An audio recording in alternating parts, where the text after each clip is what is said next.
Nesse vídeo nós vamos falar a respeito de ações baratas demais para você ignorar, começando pelas ações do Banco Bradesco, que apresentaram no dia de hoje uma queda de mais de 3%, ainda que o resultado não tenha sido tão ruim assim, né? Existem pontos positivos e negativos no resultado, mas de uma forma geral o banco tem sustentado um ROI próximo de 13% e entregado um lucro líquido na ordem de 5,4 bilhões de reais. Caso o banco sustente essa lucratividade ao longo do ano de 2025, quanto você poderia vir a receber na forma de dividendos? Quero falar também a respeito das ações da Raizen. Galera, uma das ações que mais caíram nos últimos 6 meses, uma queda de quase 50%, ainda que essa empresa seja líder de setor e atue em toda a cadeia de distribuição de etanol, desde a produção da cana-de-açúcar até a entrega do combustível na ponta da linha. Seria essa a oportunidade de comprar um ativo com bom nível de qualidade e muito descontado frente ao momento atual que o setor de etanol vem vivendo? Por fim, nós vamos falar de uma das ações mais baratas do setor elétrico, que vem apresentando um forte crescimento de lucros nos últimos 7 anos e ainda assim segue negociada muito abaixo do seu valor patrimonial. Então hoje as ações da Neoenergia são negociadas a um múltiplo P sobre VP de 0,68 e um PL de 5,8 vezes. E temos um fato relevante e importante no radar. Recentemente a empresa vem fazendo gestão ativa de portfólio, vendendo alguns ativos, enxugando sua estrutura, e isso pode se traduzir num menor endividamento, né? Então tudo isso a gente vai trabalhar com calma nesse vídeo. E se as informações contidas aqui te ajudarem, eu peço que você fortaleça o meu trabalho, deixando para mim a sua inscrição e também um comentário. Isso é importante para nós.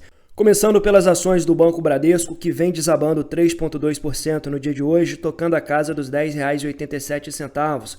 Galera, não foi um resultado ruim, tá? Nós temos aqui 5,4 bilhões de lucro líquido por trimestre, o que representa uma alta de quase 90% na comparação com o quarto trimestre de 2023. Ponto importante, houve leve recuperação do ROI, né? O ROI agora na casa dos 12,7%.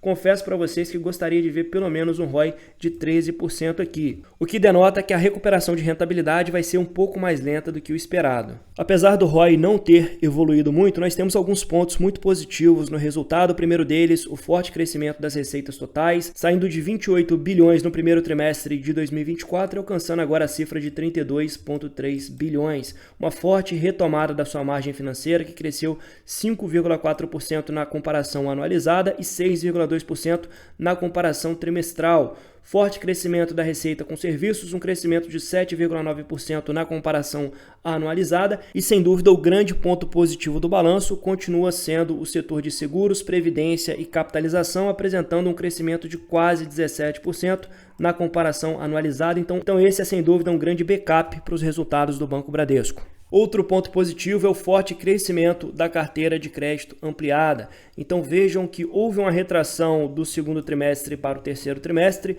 mas do terceiro para o quarto trimestre a carteira volta a crescer forte, principalmente no segmento pessoa física, e esse crescimento vem acontecendo em todos os segmentos, tanto no segmento pessoa física, grandes empresas, que cresceu um pouco menos, e também no segmento de micro, pequenas e médias empresas, onde o Bradesco sustenta hoje uma posição de liderança. E apesar do forte crescimento da carteira de crédito, nós temos aqui bons indicadores de inadimplência, com inadimplência acima de 90 dias em clara tendência de queda, e nós temos também empréstimos agora gerados com maior percentual de garantias, né? O que acaba defendendo também um pouco mais a originação de crédito por parte do Banco Bradesco. Talvez um dos pontos mais positivos do balanço é a forte retomada da margem financeira com o cliente, né? Que cresceu 25,8% na comparação com o ano de 2023. Aqui nós temos a PDD estabilizada na casa dos 7 bilhões de reais. Me parece que agora o banco vai manter uma provisão para devedores duvidosos nessa cifra. Por fim, nós temos aqui a cereja do bolo, que é o setor de seguros, previdência e capitalização, que entregou nesse trimestre um ROI de 25%. Isso mostra quão rentável e lucrativa são as operações de seguro do Banco Bradesco, com lucro líquido de 2,5 bilhões de reais. Então metade do resultado veio justamente aqui do setor de seguros, previdência e capitalização. O principal ponto negativo do resultado foi o forte crescimento das despesas operacionais, que permanece ainda em patamares muito elevados, um total de 16,4 bilhões de reais, né? Um crescimento das despesas tanto na comparação trimestral quanto na comparação anualizada. É claro que parte dessas despesas são explicadas por fatores atípicos, como passivos trabalhistas e também todo esse momento de reestruturação do banco. A tendência é que a médio e longo prazo nós vejamos um melhor controle dessas despesas conforme a reestruturação vai avançando. No entanto, a gente vê o banco se movimentando para enxugar ainda mais as despesas operacionais com a redução gradual dos seus pontos de atendimento. Então, em 2024, foram reduzidos 1.385 postos de atendimentos e ainda assim o banco conseguiu aumentar sua base de clientes. Então, 2 milhões de clientes a mais, ainda reduzindo os postos de atendimento. Isso mostra que a estratégia de digitalização começa a gerar frutos aqui. Por fim, nós temos o banco tentando implementar a sua mudança de gestão e cultura, trazendo maior nível de digitalização e facilitando também o acesso tanto nos canais para pessoa física como micro, pequenas e médias empresas. Então aqui os principais pontos positivos foram a forte expansão da carteira de crédito, inclusive acima do guidance do próprio banco, a melhora na qualidade do crédito. Nós vimos ali a inadimplência muito mais controlada agora no quarto tri de 2024 e, por fim, um forte crescimento da receita de serviços e também de seguridade, uma expansão de 13,7% e 16,6%. O principal destaque negativo, sem dúvida, é o forte crescimento das despesas operacionais, parcialmente explicados pela movimentação de contingências cíveis, trabalhistas e fiscais. Então a gente sabe que esse momento de reestruturação ele acaba onerando um pouco mais as despesas operacionais do banco, mas isso tende a se normalizar em 2025. E aqui nós temos a projeção de múltiplos e dividendos realizada pela BB Investimentos. Então a BB projeta um PL de 5,2 vezes em 2025,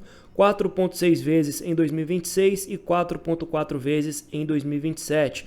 Um P sobre VP de 0,7 para esse ano, 0,7 para 2026 e 0,6 para 2027. Então, realmente um desconto muito grande frente ao valor patrimonial do ativo. E, por fim, nós temos um dividend yield projetado de 8,6% para esse ano, 9,8% para 2026 e 10,3% para 2027. Então, me parece que o banco pode sim estar muito descontado, não só olhando para os múltiplos, mas também para a projeção de dividendo. Então, quem compra o Bradesco agora, compra um yield superior a 8%, quase 9% de yield aqui. O banco segue apresentando uma recuperação um pouco mais lenta da sua rentabilidade, porém um lucro líquido já na casa dos 5,4 bilhões. Galera, fazendo uma conta de padaria, caso o banco consiga sustentar esse lucro de 5 bilhões por trimestre, a gente tem a expectativa de R$ 1,10 por ação distribuídos na forma de proventos, utilizando como premissa um payout de 50%. Então, caso o Banco Bradesco fique estagnado nessa rentabilidade de 13% sobre o patrimônio líquido, entregando um lucro trimestral de 5 bilhões, você já teria aqui algo bem próximo de 10% de dividend yield só para carregar as ações do Banco Bradesco. O bônus seria pós-reestruturação, uma retomada de rentabilidade, um crescimento maior nos dividendos e também uma valorização expressiva na cotação. É claro que quem compra agora toma um pouco mais de risco, o banco pode demorar um pouco mais para entregar essa retomada de rentabilidade, mas quando acontecer, pode ter sim um excelente potencial de upside. Lembrando que nada é recomendação de investimentos nesse canal, mas o Bradesco me parece ainda um banco bastante descontado, apresentando sinais de recuperação. Agora aqui nós temos as ações da Raízen, com uma queda de 55% nos últimos 12 meses. Não é brincadeira, a ação machucou a carteira de muitos investidores de longo prazo. O setor mais cíclico, o setor de etanol, vem sofrendo e sofrendo bastante. Inicialmente é importante destacar que a Raízen desfruta de algumas vantagens em termos de qualidade atuando no setor, ou seja, ela possui uma produção totalmente verticalizada, atuando em todas as fases do processo, inclusive na própria distribuição de combustível lá na ponta da linha. Então, a empresa que tem algumas vantagens e também grandes barreiras de entrada no setor onde atua. Importante destacar que uma grande jogada estratégica da Raízen era justamente o investimento no etanol de segunda geração, que é o etanol extraído do bagaço da cana. Esse etanol produzido a partir do bagaço da cana é considerado uma alternativa mais limpa. Porém, os incentivos esperados para combustíveis sustentáveis como etanol não se concretizaram nem na Europa e nem nos Estados Unidos.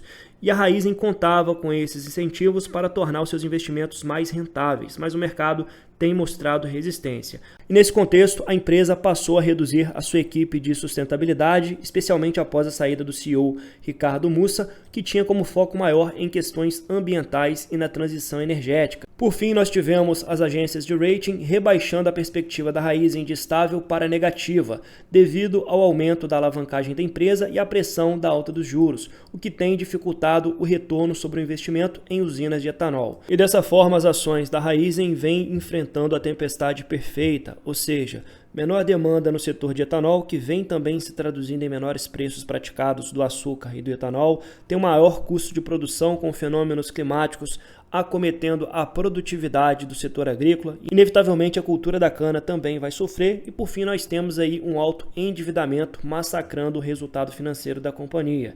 Porém, um ponto de atenção aqui, ninguém sabe se esse de fato é o fundo do poço. Mas se você vai trazer uma empresa com essa característica para a carteira, você quer comprar justamente no olho do furacão, quando a empresa está sofrendo para tentar possivelmente surfar uma retomada, uma alta no ciclo do etanol. Porém, apesar dos desafios para as ações da Raízen no curto prazo, nós temos um banco internacional reduzindo as estimativas para a Raízen, mas recomendando compra dos papéis.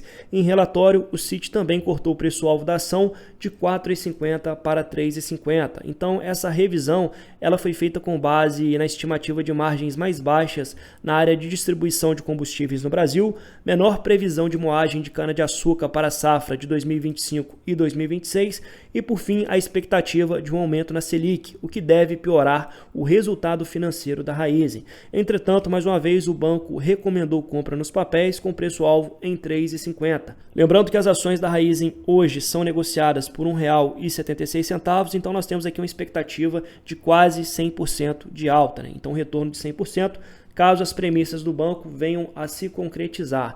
Galera, é claro que a ação me parece descontada, com algumas vantagens qualitativas no setor onde atua, mas esse não é um setor para o investidor iniciante, devido à alta volatilidade, e dessa forma eu concito que você olhe um pouco mais para setores perenes, como o setor de saneamento, o setor elétrico ou o setor financeiro, que são setores muito mais defensivos para esse cenário que nós estamos passando agora, de elevação da taxa básica de juros. Então quem está começando, começa pelo arroz com feijão. Por fim, nós temos as ações da Neoenergia acumulando uma queda de 14% nos últimos 12 meses.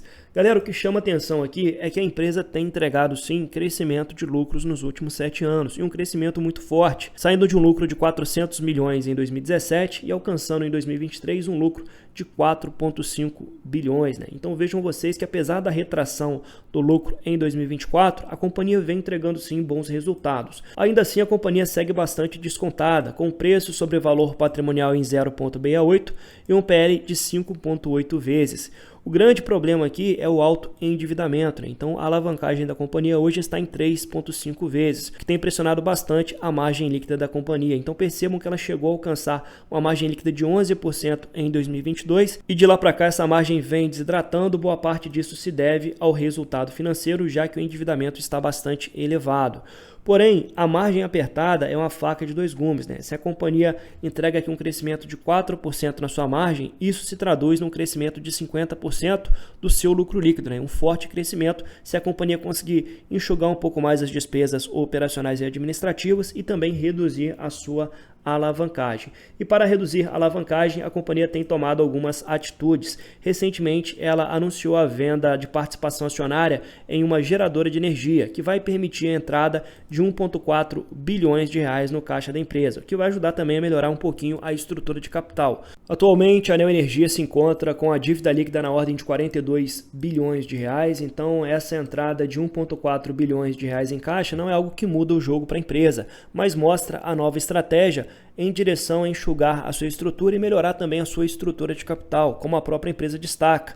Essa operação reforça a estratégia de rotação de ativos da companhia, seguindo a disciplina de capital e simplificação da sua estrutura. Então é lógico que com certeza a companhia não está satisfeita em passar por essa elevação na taxa básica de juros com um endividamento tão elevado. Então agora ela vai começar a reciclar portfólio de maneira também a melhorar a sua estrutura de capital. Então essa seria uma tese de value investing, ou seja, uma empresa que não está está 100% redonda, mas que pode apresentar um crescimento das suas margens e aumento também da sua rentabilidade nos próximos anos, já que o operacional vem muito bem, né? O que bate aqui é o resultado financeiro. Se você gostou desse vídeo e quer um acompanhamento mais próximo do mercado, considere também assinar o nosso canal para fazer parte do nosso grupo do WhatsApp, onde eu trago notícias diárias e faço um acompanhamento mais próximo dos membros, além de vídeos exclusivos todas as semanas e a planilha de ações do canal. Muito obrigado para você que assistiu até aqui e até o próximo vídeo.